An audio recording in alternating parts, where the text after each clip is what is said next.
Hello everyone, I am Arun Kumar and देखो बच्चे, previous lecture में हम डिस्कस कर रहे थे न्यूमेरिकल्स को और हमारे न्यूमेरिकल्स लीनियर मोमेंटम पर और नेट फोर्सेस के ऊपर हमने सोल्व किए थे। आपकी एनसीईआरटी प्रॉब्लम्स में ली थी। अभी देखो आज का इंटरेस्टिंग टॉपिक है दैट इज फ्रिक्शन। फ्रिक्शन को डिस्कस करते हैं हम। और रही बात फ्रिक्शन की, अगर मैं करता हूँ तो फ्रिक्शन हम पहले भी डिस्कस कर चुके हैं। जब मैंने लॉज ऑफ मोशन स्टार्ट किया था तब मैंने जस्ट इसका इंट्रोडक्टिव पार्ट आपको बताया था फ्रिक्शन के बारे में। लाओ अब इसको बढ़ाते हैं, कुछ नहीं करना है। देखो सबसे पहले तो बात ये आती है, first of all we must have to define the friction. ये जो टर्म है फ्रिक्शन, इसको डिफाइन करेंगे हम।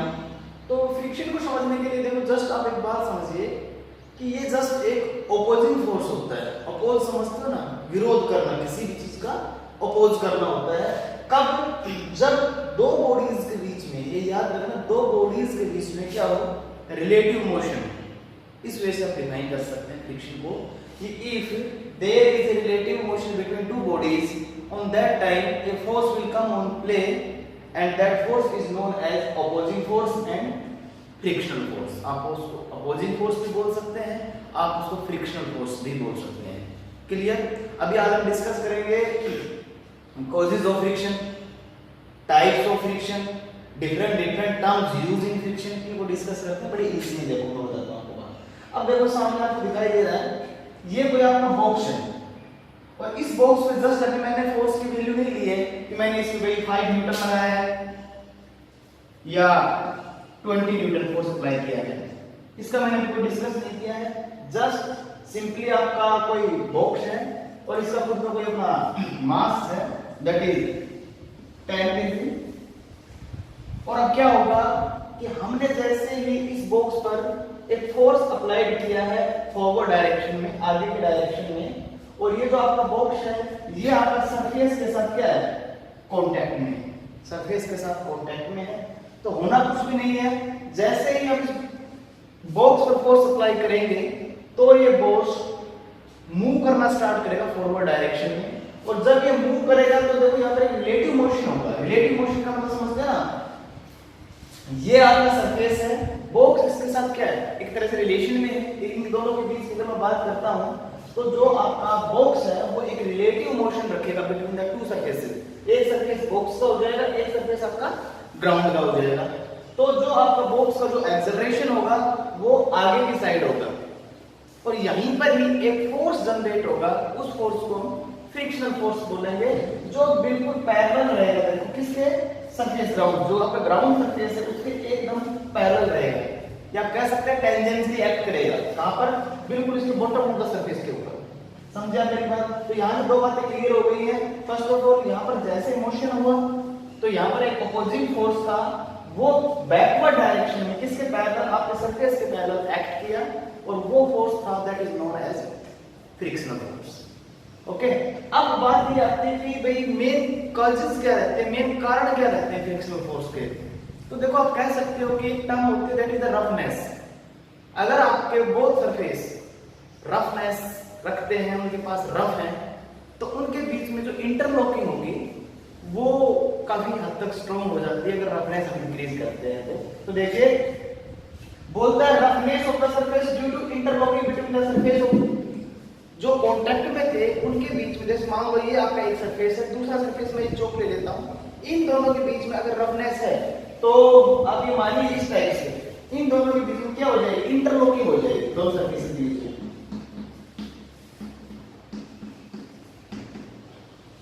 इंटरलॉकिंग के कारण जो ये आपके दोनों सरफेस हैं ये आपस में एक दूसरे के साथ पैक्ड हो जाएंगे, पैकअप कर जाएंगे। पैकअप करने के बाद अब इस इंटरलॉकिंग को ब्रेक करने के लिए, तोड़ने के लिए हमें फोर्स की रिक्वायरमेंट पड़ेगी, तभी तो जस्ट हम उनको ब्रेक कर पाएंगे।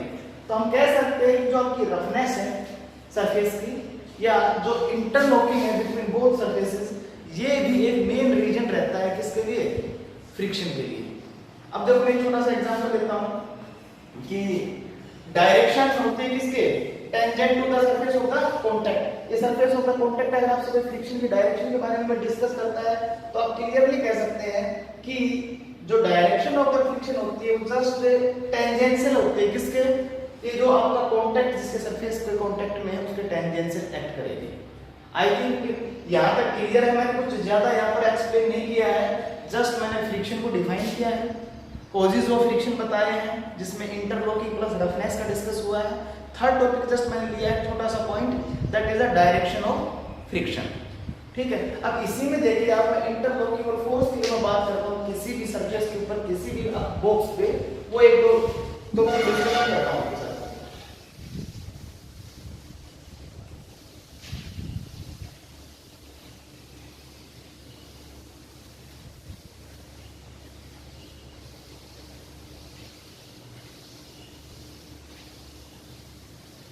इसी में इसके हम टाइप्स को कंसीडर कर लेंगे कि क्या क्या इसके टाइप्स रहेंगे, उन टाइप्स को मैं आपको समझाता हूं। देखिए देखो, suppose there is a box which lies on the surface या ग्राउंड कह सकते हैं।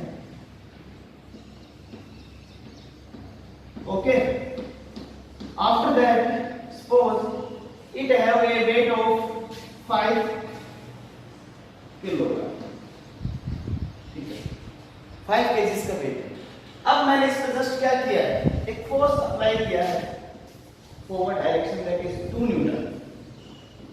2 न्यूटन मैंने इस पर फोर्स अप्लाई किया है, फोर्स, एंड आवर बॉक्स, जो हमारा बॉक्स है, विल नॉट मूव, ये अपनी जगह से हिलता भी नहीं है। There is no any type of movement, no movement लिख सकता हूं,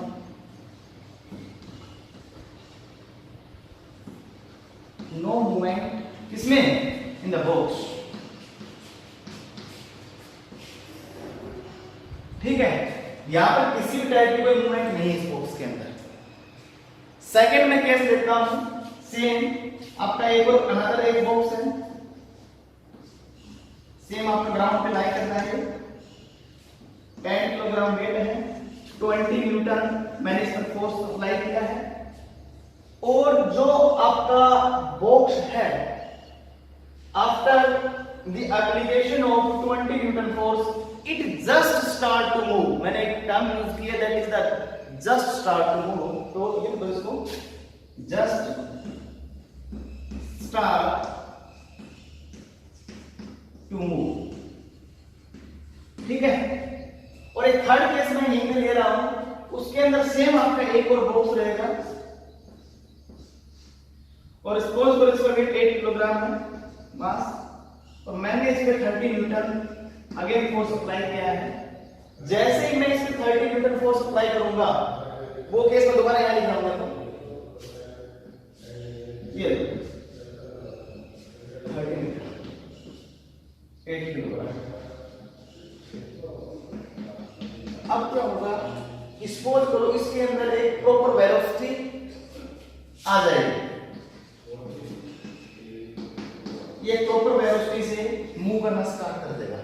तो देखो यहां पर मैंने कुछ भी नहीं किया, 3 केस लिए हैं, तीनों केसेस में, एक में तो आपके बॉक्स पे जब मैंने फोर्स लगाया तो वो रेस्ट कंडीशन में था as it is, there will no any type of movement, वहां पर किसी टाइप की मूवमेंट होगी भी नहीं।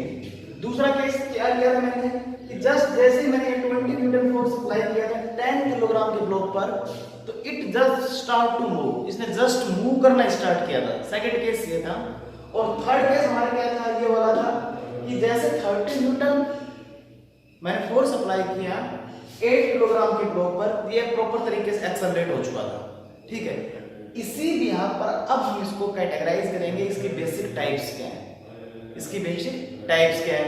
ये जैसे स्टैटिक्स कंडीशन के अंदर था, क्या उस टाइम पर इस पे फ्रिक्शनल फोर्स था, इसने जस्ट मूव किया तो क्या वहां पर फ्रिक्शनल फोर्स था, और ये प्रॉपर वेलोसिटी से मूव करना स्टार्ट कर चुका था, प्रॉपर एक इसके पास एक्सेलरेशन था, तब इसके पास फ्रिक्शनल फोर्स था, तो क्या था, ये सभी डिस्कस करने हैं। तो देखो यहां पर एक बात बिल्कुल क्लियर कीजिए, जब आपका सरफेस है कोई भी, जिसको मैं रफ या रिजिड कह सकता हूं, तो उसके दूसरा जो सरफेस कांटेक्ट में है वो इंटरलॉक्ड है आपस में, एक दूसरे के इंटरलॉकिंग है उनके बीच में। इंटरलॉकिंग जैसे ब्रेक करेगी वो अपने पॉइंट से चलना स्टार्ट करेंगे। अगर इंटरलॉकिंग ब्रेक नहीं हो पा रही है तो वहां पर किसी भी टाइप का मूवमेंट भी नहीं रहेगा, इसको क्लियर कर लो आप। इंटरलॉकिंग को ब्रेक करना बहुत जरूरी है। इसके अंदर जो आपस में फोर्स ऑफ इंटरेक्शन है इंटरलॉकिंग में, उसको ब्रेक करो पहले। वहीं पर ही आपके 3 टाइप के जनरली फ्रिक्शनल है, उसको मैं अभी डिस्कस करता हूँ नेक्स्ट वीडियो में। तब तक आप इनको 3-4 टाइप्स हैं जो मैंने अभी डेफिनेशंस दी हैं, इनको आप एक बार रीड करो, स्टडी करो, उसके बाद मैं अभी नेक्स्ट पार्ट में डालता हूँ। देखो बेटा, अभी लास्ट लेक्चर में डिस्कस कर रहा था हमारा फ्रिक्शन पर, और अभी हम लेते हैं types of friction. Types of friction में देखो समझो कुछ आप, जनरली अगर मैं टाइप्स ऑफ फ्रिक्शन की करता हूँ तो यहाँ पर 3 टाइप के फ्रिक्शन आएंगे अपने। First is static friction, second is limiting friction and third will be kinetic friction. देखो नाम सजेस्ट कर रहे हैं, क्या सजेस्ट कर रहे हैं मैं बताता हूँ आपको। यहाँ पर देखो, आप सबसे पहले स्टैटिक्स को देखो। यहाँ पर कोई आपका बॉक्स है, कोई ऑब्जेक्ट है, वो ग्राउंड पे लाई कर रहा है एंड जो 50 न्यूटन है, 50 न्यूटन आपको ये दिखाई दे रहा है, 50 न्यूटन, ये इसमें फ्रिक्शनल फोर्स की वैल्यू है। The value of frictional force for this box is 50 Newton and if we apply a force of 29 Newton, 20 Newton to push this box, on that case आपको पता है कि फ्रिक्शनल फोर्स है जो आपका 50 Newton है, वो आपका ग्रेटर देन 20 न्यूटन है। तो यहाँ पे आप लिख सकते हैं here 50 Newton is greater than 20 Newton. तो ये फ्रिक्शनल जो फोर्स है आपका Fr is greater then F external. ये आपका एक्सटर्नल फोर्स था, मैं लिख देता हूं, बाहर से बताया गया था ext, ये आपका एक्सटर्नल फोर्स था, और जो 50 न्यूटन है वो आपका फ्रिक्शनल फोर्स था। तो अगर फ्रिक्शनल फोर्स का अमाउंट ज्यादा है तो ऑब्वियस सी बात है यहाँ पर किसी भी टाइप का कोई मोशन ही नहीं होगा, और अगर यहाँ पर किसी टाइप का मोशन नहीं है तो ऑब्वियस सी बात है जो आपका ऑब्जेक्ट है, जो आपकी बॉडी है, that will remain in the position of rest, वो एक स्टैटिक्स कंडीशन में रहेगी। क्यों साफ दिखाई दे रहा है, 50 न्यूटन का जो फोर्स है फ्रिक्शनल फोर्स, उसका अमाउंट ज्यादा है एज कंपेयर टू 20 न्यूटन जो पुशिंग फोर्स है उससे। तो यहाँ पर आपका जो ऑब्जेक्ट वो स्लाइड नहीं करेगा, मोशन किसी टाइप का शो नहीं करेगा। क्लियर करो यहाँ से। दूसरा देखो आप, सेकंड केस ले लेता हूं मैं। अब एक बात देखो, यहाँ पर देखना, तो यहाँ पर मैं लिख सकता हूँ कि यहाँ पर क्रॉस कर देता हूँ, किसी टाइप का कोई मोशन नहीं है। इन 10 सेकंड जैसे आपको फर्स्ट ले लो, ये सेकंड लो, फ्रिक्शनल फोर्स की value 50 Newton, applied force is 40 Newton. Again आपको क्या दिखाई दे रहा है कि जो आपका 50 न्यूटन है ये बड़ा है किससे, 40 न्यूटन से।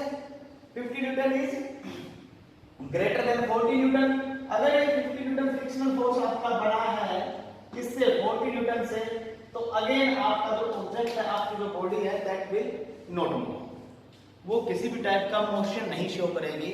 और जो आपका बॉडी है, जो आपका ऑब्जेक्ट है, that will also continue remain in the position of rest, फिर वो रेस्ट में ही रहेगी। तो इट मींस कोई मोशन नहीं है। दोनों केसेस हो चुके हैं आपके किससे, स्टैटिक्स से। स्टैटिक्स फ्रिक्शन, रेस्ट में जो फ्रिक्शन है that is the statics friction. इसी तरह अगर मैं बात अब इसके बाद थर्ड केस की करता हूं, इसकी करता हूं, ये लो थर्ड वन लेता हूं।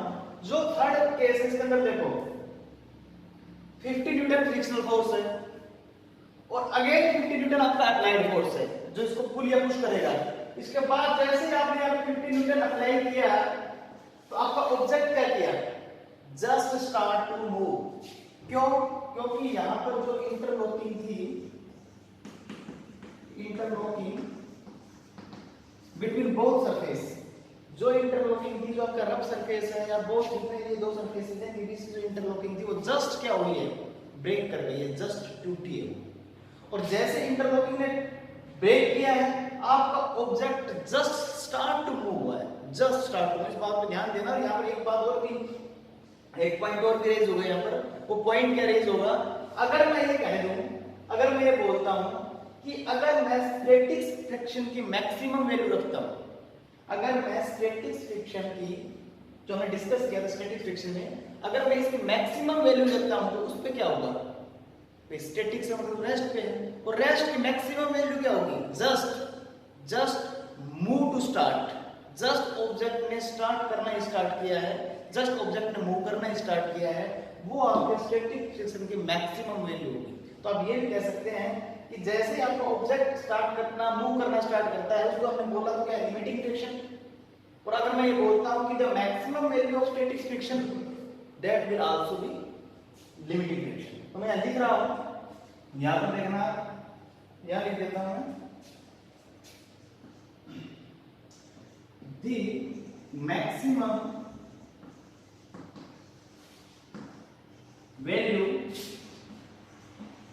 of static friction is known as limiting friction। Maximum value of static friction को आप कह सकते हैं क्या, लिमिटिंग फ्रिक्शन। दोनों टर्म्स आपके क्लियर हो गए। थर्ड टर्म पे आते हैं। देखो थर्ड टर्म हमारे यहाँ है that is kinetic friction. Kinetic friction तो आपने पोटेंशियल एनर्जी, काइनेटिक एनर्जी पढ़ी होंगी क्या, mgh और हाफ एम वी स्क्वायर आप डिस्कस कर चुके हैं पहले, हाफ एम वी स्क्वायर पढ़ चुके हैं। तो जो आपका अगर काइनेटिक फ्रिक्शन की बात करते हैं तो सिमिलरली यहाँ पर जो फ्रिक्शन फोर्स है ये कितना है, 50 Newton.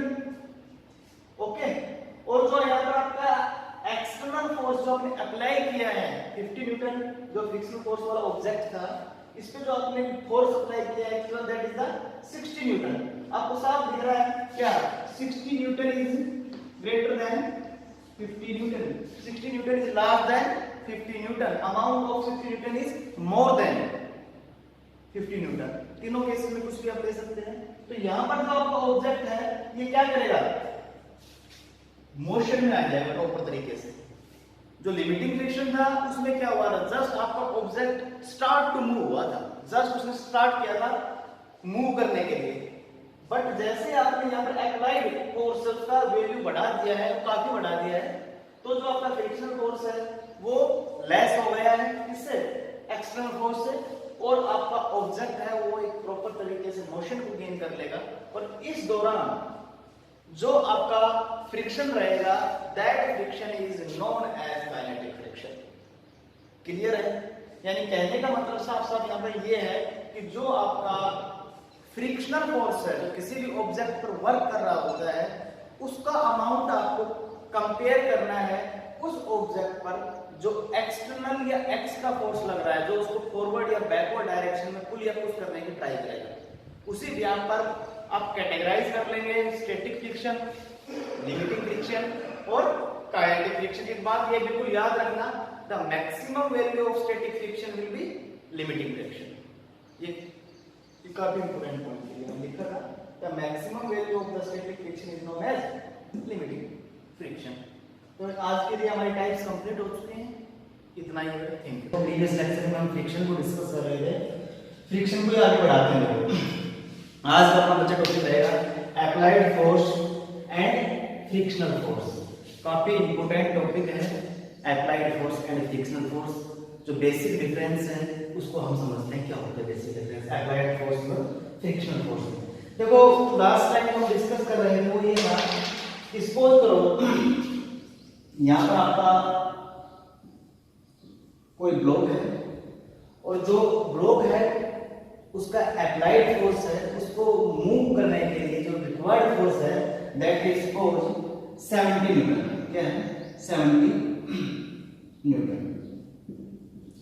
And there is a condition on which our box या our block is moving. On that case what will be the options. मैं ऑप्शंस देता हूं, इसके ऑप्शंस दे रहे हैं यहाँ पर। देखो यहाँ पर बताइए आपका जो फ्रिक्शनल फोर्स है is it less than 70 newton, first condition.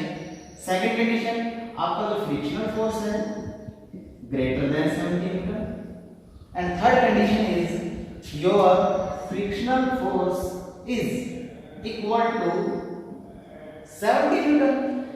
Condition number first, condition number second and condition number third, ये आपके पास तीन कंडीशंस हैं। अब आप बताइए मेरे को कि अगर आपका ये बॉक्स है ये मूविंग कंडीशन में है तो उस कंडीशन में, उस सिचुएशन में जो फ्रिक्शनल फोर्स रहेगा उसका अमाउंट क्या रहेगा।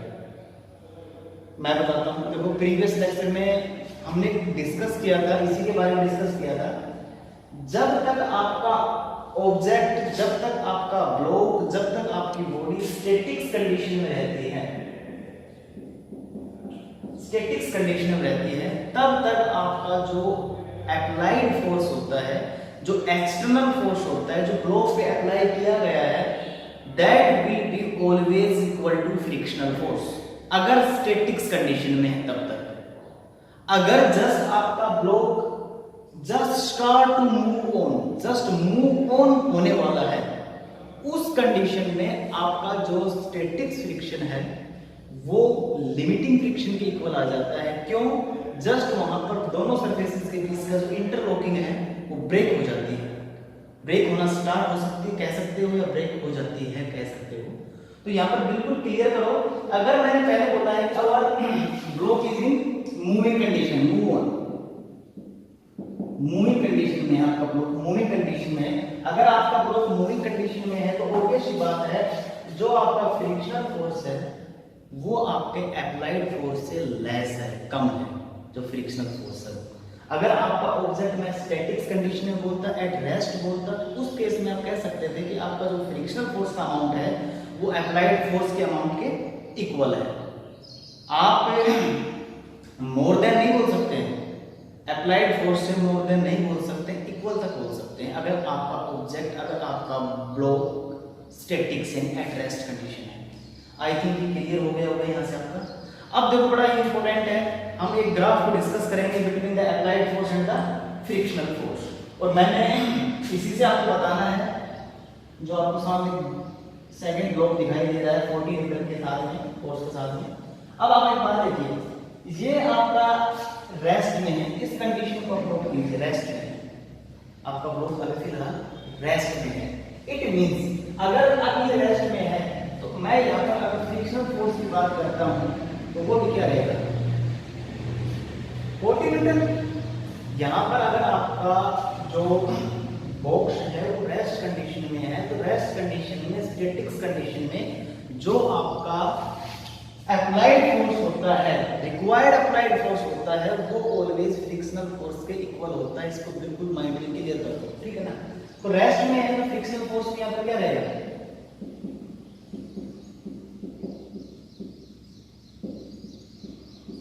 That will also equal to 40 newton, ठीक है। अब ग्राफ से समझो, मैंने देखो इधर तो शो किया है आपका फ्रिक्शनल फोर्स F R, और इधर है आपका क्या अप्लाइड फोर्स, ठीक है। ये मैं एक्स एक्सिस कर लेता हूं, ये आपका y एक्सिस कर लेता हूं, ठीक है। अब आप देखिए स्टार्टिंग में बोलता है एट रेस्ट, एट रेस्ट है तो बिल्कुल एक स्ट्रेट लाइन है, कंटिन्यू आप लगातार, अगर रेस्ट कंडीशन में है तो अगर आप लगातार इंक्रीज कर रहे हैं क्या फोर्स को, तो फ्रिक्शनल फोर्स भी इंक्रीज हो रहा है। देखो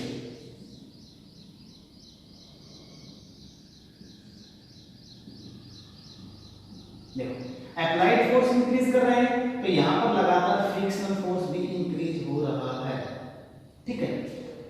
बट अब आप कंटिन्यू अप्लाइड फोर्स को इंक्रीज कर रहे हैं तो एक ऐसा पॉइंट आएगा, at a particular point the interlocking between the two surfaces या both surfaces will start to break. इन दो सरफेसेस के बीच की जो इंटरलॉकिंग है, द इंटरलॉकिंग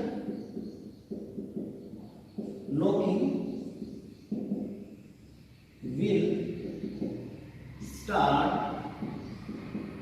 to break, ये टूटने स्टार्ट हो जाएगी, और जैसे ही आपकी यहां पर इंटरलॉकिंग यहां पर इस पॉइंट पर टूटनी स्टार्ट होगी, इसको बोलेंगे लिमिटिंग फ्रिक्शन। क्या लिमिटिंग फ्रिक्शन बोलते हैं, क्लियर है यहां तक।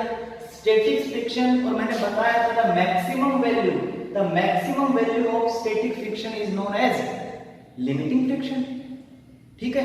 स्टैटिक फ्रिक्शन की मैक्सिमम वैल्यू को हम लिमिटिंग फ्रिक्शन बोल देते हैं। अब लिमिटिंग फ्रिक्शन के बाद, after limiting friction our body has get a uniform acceleration, हमारी बॉडी ने यूनिफॉर्म वेलोसिटी को गेन कर लिया है। और अब आप देखिए जैसे ही आपकी बॉडी ने यूनिफॉर्म वेलोसिटी को गेन किया तो एक बार देखना यहाँ पर आपका जो फ्रिक्शन है उसका अमाउंट कम हो चुका है। और अब एक यूनिफॉर्म मोशन से या स्ट्रेट लाइन से आपकी बॉडी क्या कर रही है, कंटिन्यू मूव ऑन कर रही है। क्लियर करो इस कंसेप्ट को। जो स्टैटिक फ्रिक्शन होता है, लिमिटिंग फ्रिक्शन होता है, और इसके बाद लास्ट में जो आपका काइनेटिक फ्रिक्शन होता है, इनके बीच में अगर छोटी छोटी जो टर्म आपस में मैच कर रही हो, यही है कि आपका जो स्टैटिक फ्रिक्शन है इसकी मैक्सिमम वैल्यू आपको लिमिटिंग फ्रिक्शन देगी। At the point of limiting friction the interlocking between two surfaces या both surfaces will start to break, वो ब्रेक होनी स्टार्ट हो जाती है। और at the point of limiting friction our body is just ready to move on, हमारी body just ready हो जाती है मूव ऑन के लिए। एंड आफ्टर दैट जैसे आपकी बॉडी मूव ऑन हो जाएगी, then it get a particular velocity, due to that velocity it is also known as kinetic friction। Clear है ना? अब यहाँ पे एक बात समझ लेना, बिल्कुल क्लियर कर लेना। जो 70 मीटर वाला एग्जांपल दिया था, एट रेस्ट, जब तक आपका ऑब्जेक्ट रेस्ट पे है तब तक आपका जो फ्रिक्शनल फोर्स है वो ऑलवेज अप्लाइड फोर्स के इक्वल रहेगा, फ्रिक्शनल फोर्स। ठीक है, ये आपका ग्राफ था between the applied force and frictional force. इसको आपको देखना है, जो डाउट है वो बच्चे पूछ सकते हो। एंड बेटा देखो, प्रीवियस लेक्चर में जो हम डिस्कस कर रहे थे, आपको ध्यान होगा हमने अप्लाइड फोर्स और फ्रिक्शनल फोर्स के बीच में जो ग्राफ था उसको ड्रॉ किया था, और उसमें कुछ ऐसा ग्राफ हमारा आया था। मैं बता देता हूँ आपको, कुछ ऐसा, ये लो छोटा सा बनाता हूँ, ये लो, एक साइड आपका फ्रिक्शनल फोर्स था, एक साइड आपका अप्लाइड फोर्स था। सपोज करो इधर आपका एफ मार था और इधर आपका अप्लाइड फोर्स था। ठीक है, तो हमारा जो ग्राफ आया था कुछ ऐसे आके ऐसे स्ट्रेट लाइन हुआ था, और हमें यहाँ तक पता है कि the value from point O to P, ये आपका क्या था, स्टैटिक फ्रिक्शन था। क्या था? स्टैटिक्स, ये आपका स्टैटिक्स फ्रिक्शन था। इसके बाद ये आपकी जो value I that is limiting, और फिर ये जो आपकी वैल्यू दैट इज काइनेटिक। ये सब कुछ हम डिस्कस पहले कर चुके थे। और जो अपना आज का टॉपिक है वो आपका टॉपिक है कि जो आपका फ्रिक्शनल फोर्स होता है वो किन किन फैक्टर्स पर डिपेंड करता है। जो आपका हम बोल सकते हो laws of statics friction, laws of statics friction भी आप इसको बोल सकते हैं कि जो आपका फ्रिक्शनल फोर्स है वो किन किन फैक्टर्स पर डिपेंड करता है। तो सबसे पहला फैक्टर समझो, that is the nature of the surface in contact. जो फ्रिक्शनल फोर्स है दो सरफेसेस के बीच का जो नेचर होता है उनका, उस पर बहुत ज़्यादा डिपेंड करता है। सपोज करो एक सरफेस आपका ये है, एक सरफेस ये मार्कर वाला है। अगर ये दोनों स्मूथ हैं, एकदम स्मूथ है, तो यहाँ पर फ्रिक्शनल फोर्स की जो वैल्यू रहेगी वो ऑलमोस्ट इक्वल टू 0 मानते हैं। हालांकि प्रैक्टिकली प्रूव नहीं है, बट हम मानते हैं स्मूथ सरफेस पे। अगर जैसे जैसे आपका स्मूथ रिजिड होता जाएगा, रफ होता जाएगा, on that case the value of friction will also increase. उस केस के अंदर आपकी जो फ्रिक्शन की वैल्यू होगी वो भी इंक्रीज होती चली जाएगी। इसका मतलब साफ क्या हुआ, जो ये पॉइंट है ये आपका पॉइंट बताता है कि जो आपकी इंटरलॉकिंग होती है, इंटरलॉकिंग होती है बिटवीन द टू सरफेसेस, अगर वो रफ है तो इंटरलॉकिंग स्ट्रॉन्ग होगी। If the our surfaces are smooth, on that case the interlocking between two surfaces will be weak और पुअर। ठीक है, first point I think clear होगा आपको। The nature of the surface is contact, the frictional force depends upon the nature of surface which are in contact, जो contact में है, otherwise these are rough and smooth. Clear? Second, independent of the area in contact as well as reaction remain will constant, reaction will remain constant। बड़ा important point है, समझना है आपको। देखो बोलता है कि independent of the area in contact, area in contact पर डिपेंड नहीं करता है। जैसे कि फॉर एग्जांपल मैं आपको बताता हूं, there are two blocks, first have 5 kg and second have mass 5 kg, दोनों का मास सेम है, बट जो ये एरिया ऑफ कांटेक्ट है, ये this is the area of contact and it is also area of contact. ये दोनों area of contact दोनों केसेस में अलग अलग डिफर है। इसमें आपको साफ दिख रहा है वाइड है, जो एरिया ऑफ कांटेक्ट है इसमें वाइड है, इसमें क्या है साफ दिख रहा है नैरो है, एज कंपेयर टू दिस। आपका जो ये वाला एरिया है इसके कंपेयर में जो आपका ये लॉन्ग दिख रहा है आपको ये नैरो है, तो जो ये area in contact with this one, ये वाला इसमें ज्यादा है, इसमें कम है। तो जो फ्रिक्शन का जो आपका लॉ ऑफ स्टैटिक फ्रिक्शन का जो सेकंड लॉ है वो ये स्टेट करता है, वो ये बोलता है कि the area of contact between two surfaces इन पर डिपेंड नहीं करता है क्या, आपका स्टैटिक फ्रिक्शन। क्यों? अब आप देखिए, आप यहाँ पर देखिए, आपका तो यहाँ पर 5 kg वेट था, तो जो रिएक्शन किधर होगी, डाउनवर्ड होगी, नॉर्मल रिएक्शन अपवर्ड होगी। इस केस में से जो आपका वेट है वो डाउनवर्ड एक्ट करेगा, जो रिएक्शन होगी वो अपवर्ड चली जाएगी, बट वैल्यू रिएक्शन की वैल्यू बोथ केसेस में क्या रहेगी, सेम। तो अगर मैं आपसे पूछूं कि ए और बी में which block have more value of frictional force, A block and B block में फ्रिक्शनल फोर्स की वैल्यू किस ब्लॉक की ज्यादा होगी, बताओ। बिल्कुल क्लियर है, जो आपका सेकंड पॉइंट है, आपका जो independent of area in contact बोल रहा है कि जो एरिया ऑफ कांटेक्ट है इस पर डिपेंड फ्रिक्शनल फोर्स नहीं करता है। It means the value of frictional force in case A and in case B will be same. दोनों केसेस के अंदर ए और बी में आपकी जो फ्रिक्शनल फोर्स की वैल्यू है that will remain same. Second तो क्लियर हो गया, बट ये बात इंपॉर्टेंट है, रिएक्शन विल रिमेन कांस्टेंट। ये जो रिएक्शन है आर ये कांस्टेंट होनी चाहिए, ये चेंज नहीं होनी चाहिए। अगर ये चेंज होगी तो फ्रिक्शनल फोर्स की वैल्यू चेंज हो सकती है। समझ पा रहे हो मेरी बात? तो यहाँ पर बिल्कुल क्लियर हो गया है कि जो आपका फ्रिक्शनल फोर्स है वो एरिया ऑफ कांटेक्ट पर डिपेंड नहीं करता है। अब देखो थर्ड एज इंपॉर्टेंट पॉइंट है, अगर फ्रिक्शनल फोर्स में अगर कहीं भी आप फॉर्मूला यूज करोगे तो आपका सिर्फ और सिर्फ अभी थर्ड जो पॉइंट हम डिस्कस करने जा रहे हैं यही यूज होगा, इसके अलावा कुछ भी यूज नहीं होने वाला है। खासतौर पर फ्रिक्शनल फोर्स की बात कर रहा हूँ। देखो थर्ड जो लॉ है फ्रिक्शन का क्या बोलता है, थर्ड लॉ बोलता है कि जो फ्रिक्शनल फोर्स है that is directly proportional to the normal reaction. जो फ्रिक्शनल फोर्स है वो ये जो आपकी आर है इसमें एन भी बोल सकता हूँ, ये जो नॉर्मल रिएक्शन होती है इसके डायरेक्टली प्रोपोर्शनल होता है क्या, फ्रिक्शनल फोर्स।